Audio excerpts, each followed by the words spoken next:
Hello. In the last few minutes, the new US Defence Secretary, Pete Hesgeth, has been setting out his country's position on the future of Ukraine and on potential future negotiations to end Russia's war there. Speaking alongside international counterparts, including the British Defence Secretary at a meeting in Brussels, he said that a critical moment had been reached where stopping the bloodshed in Ukraine is a top priority. But he told allies that any future settlement backed by international forces between Ukraine and Russia could not be led by NATO. And he added that no US troops would be deployed to any future peacekeeping force. He also insisted that Ukrainian membership of NATO was not a realistic outcome of any settlement between Kyiv and Moscow. Let's have a listen to what Pete Hesgeth, the new US Defence Secretary, had to say in Brussels. We want, like you, a sovereign and prosperous Ukraine. But we must start by recognizing that returning to Ukraine's pre-2014 borders is an unrealistic objective. Chasing this illusionary goal will only prolong the war and cause more suffering. A durable peace for Ukraine must include robust security guarantees to ensure that the war will not begin again. This must not be Minsk 3.0. That said, the United States does not believe that NATO membership for Ukraine is a realistic outcome of a negotiated settlement. Instead, any security guarantee must be backed by capable European and non-European troops.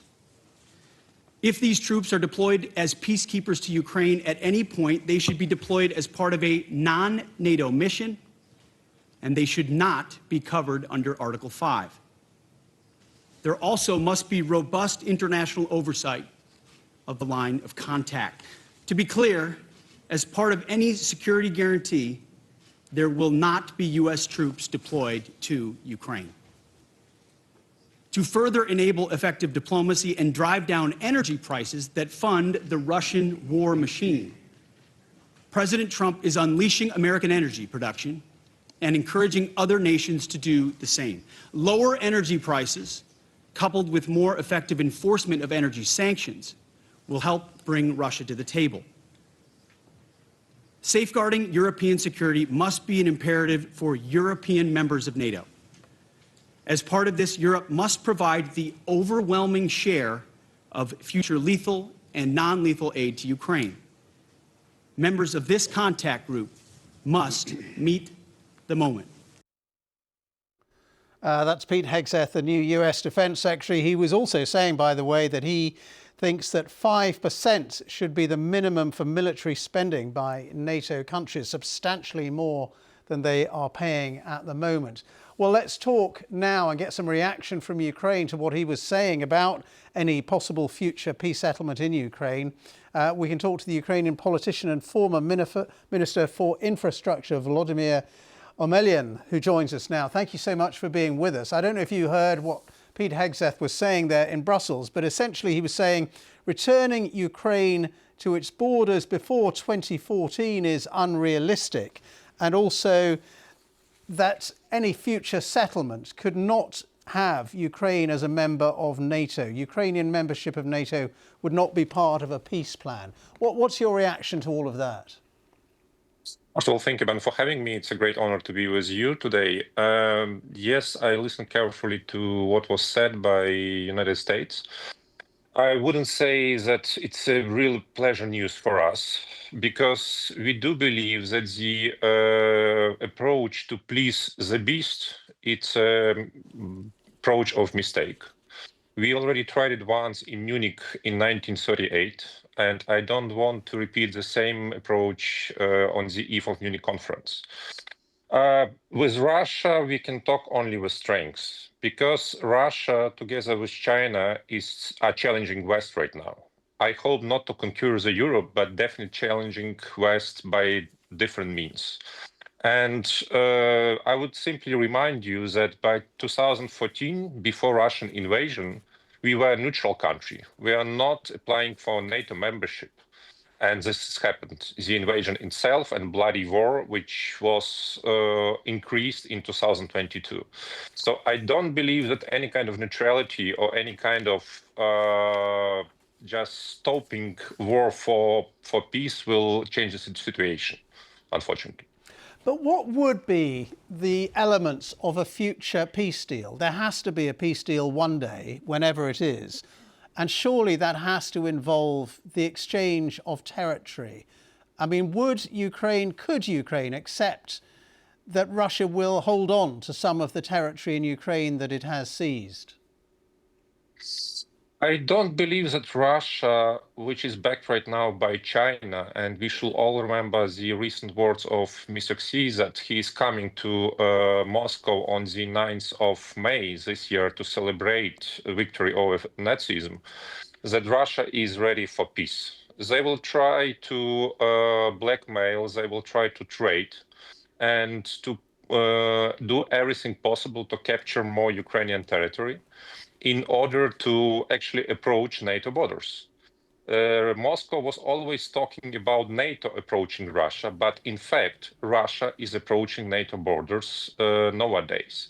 And I believe this is the biggest threat we face right now, because we do not know where they are going to stop. And we can only guess they are going to go further to the extent possible. Promising signs from Washington that they would like to decrease prices for oil. And this is the main financial instrument for Russians to keep Red Army alive. Without money, they will lose. Listening to Pete Hesgeth there, the new US Defence Secretary, did it make you think, did it confirm in your mind, really, what you had feared, that the new Trump administration in Washington is going to be less sympathetic to Ukraine than the Joe Biden administration was? In other words, that you're going to have a tougher time now with Trump in the White House than you would have done if it had been the Democrats still in the White House? Trump criticized Biden badly for operation in Afghanistan. And I don't believe that Trump would like to repeat the same mistake with Ukraine. So I don't think that United States will leave Europe forever.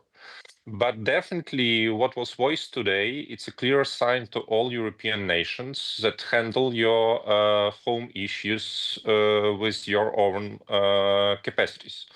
And I hope that we will have United Kingdom as a leading power in Europe to be with Ukraine in the situation. I hope that Germany after elections and France will join us in this big war just to stop it. Because definitely if Ukraine is left alone, it will be a huge problem for us. We will not surrender. We will keep on fighting because it's our land, it's our independence, and it's our nation. But I would say the results of this fight will be definitely very exhausting for Ukraine. Volodymyr Omelian, thank you so much for being with us with that instant reaction to what we were just hearing from the new US Defence Secretary. Mr. Omelian there is a Ukrainian politician and also former Minister for Infrastructure. Thank you very much indeed. And we can also talk to our security correspondent, Frank Gardner, who's joined me in the studio. Well, as we were just discussing there, what we heard from the new US Defence Secretary in Brussels is pretty alarming, isn't it, for the Ukrainian side? I think it's a real cold shower for the Ukrainians and to some extent for NATO as well and for Europe. Everyone, including Ukraine, was braced for what the US policy is going to be, what this great big peace plan that is going to be worked out, that has been drawn up by Keith Kellogg. But this today, in the last few minutes, is the clearest indication yet of where the United States stands. And it's pretty much bad news on all fronts for Ukraine. Ruling out any chance of NATO membership, that'll please President Putin, because that was one of the things that was an absolute red line for him. Ruling out a return to the 2014 borders. So that was the year in which Russia invaded, occupied and annexed Crimea, saying that we're simply taking it back because Khrushchev gave it to Ukraine when it was part of the Soviet Union in 1954. Russia was simply taking it back. And I have to say that even Russians who don't like President Putin supported that. Navalny, for example, the dissident. No US troops are going to go and peacekeep in Ukraine. And finally, Europe has got to spend a great deal more on defence, money which it doesn't feel that it has. So this is a real wake-up call, and this will be received very badly in Kyiv, very well in Moscow, and with a lot of nervousness in Brussels at NATO headquarters. Where does this leave the prospects of a peace agreement one day? Because, of course, Donald Trump had famously said he could end the war in a day. I mean, he hasn't quite managed that. But, I mean, does this make peace talks any more likely or less likely, do you think? I mean, we're just hearing from that Ukrainian politician saying, they don't want to hear this. They're going to fight on. Yeah, it's going to be very difficult for Ukraine to hold back the Russian advance without US military support. So if Washington pulls that rug completely and says, look, if you want to keep thinking that you're going to get Crimea back and all of those oblasts, most of which have been taken by the Russians, the 4 provinces, so Kherson, Zaporizhia, Donetsk and Luhansk, then I think it's very unlikely we're going to see sustained US support. Europe will continue, but it's a fraction, or it's a lot less than what Ukraine needs. Ukraine is losing. I went to a very interesting briefing in the last 24 hours where it's pretty pessimistic. I mean, Russia is also losing a vast amount of troops, about 1,000 casualties, that's killed, captured, wounded and missing every single day. But they've got the mass to be able to sustain this. And Russian commanders have always had a very, frankly, comparatively uncaring attitude towards the lives and welfare of their troops compared to Western commanders and Ukrainians, for that matter. So they're prepared to throw large numbers of troops, including North Koreans, at the Ukrainian lines, knowing that by doing this over and over again, they can push the Ukrainians back. So is there going to be a peace deal? Well, there has to be eventually, because you can't change geography. Russia and Ukraine are always going to be neighbours. President Putin has made it very clear he's not going to settle for anything less than bringing Ukraine back into Moscow's orbit. People like President Macron have said, if we let the Russians win in Ukraine, that'll be a disaster for Europe. We've got to stop this. The question is, Europe doesn't, I mean, there's research that came out yesterday that Russia is spending more on defence than the whole of Europe combined. Europe doesn't have the muscle in terms of its military industrial capability to sustain this fight in the way that Russia does.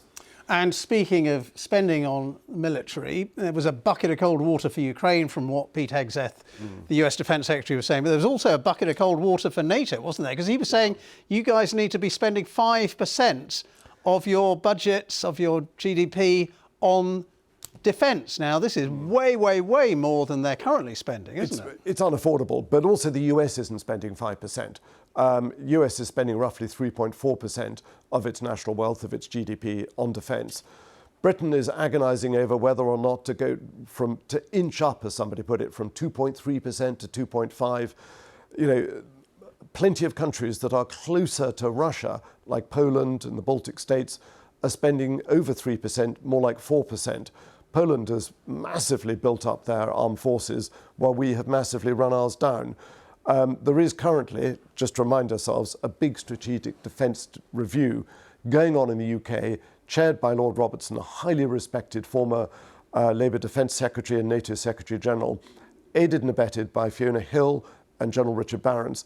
They're looking not at so much how much money to spend, what percentage, but where the money is best spent.